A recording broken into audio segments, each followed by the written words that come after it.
Mga kapartner, alamin natin ang pinakabagong update sa pangangampanya ng mga tumatakbong senador ngayong nalalapit na eleksyon. Narito si Carlo de la Peña para sa buong detalye. 35 araw na lang bago ang inaabangang halalan sa Mayo 12, kaya't mas pinaiigting ng mga kandidato ang kanilang pangangampanya.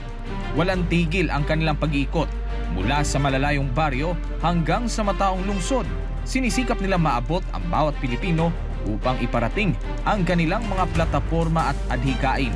Sa bawat kaway, pakikipagkamay at pagharap sa taong bayan, hangad nilang makuha ang tiwala at suporta ng publiko.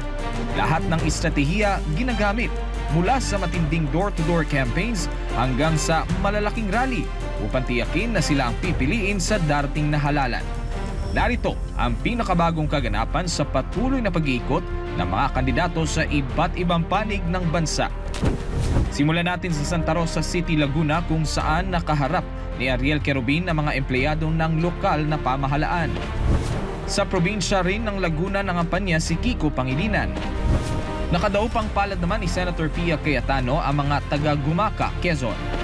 Sinimula naman ni Senator Francis Tolentino ang kanyang pangangampanya ngayong linggo sa Quezon City. Nitong linggo naman sa Quezon City rin nag-ikot si Gringo Honasan.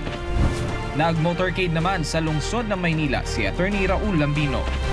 Samantala sa Pasay City nag-ikot si Attorney JV Hinlo.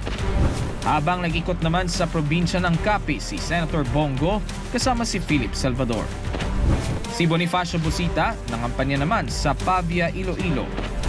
Nasa Baguio City naman si Attorney Angelo de Alban nitong weekend.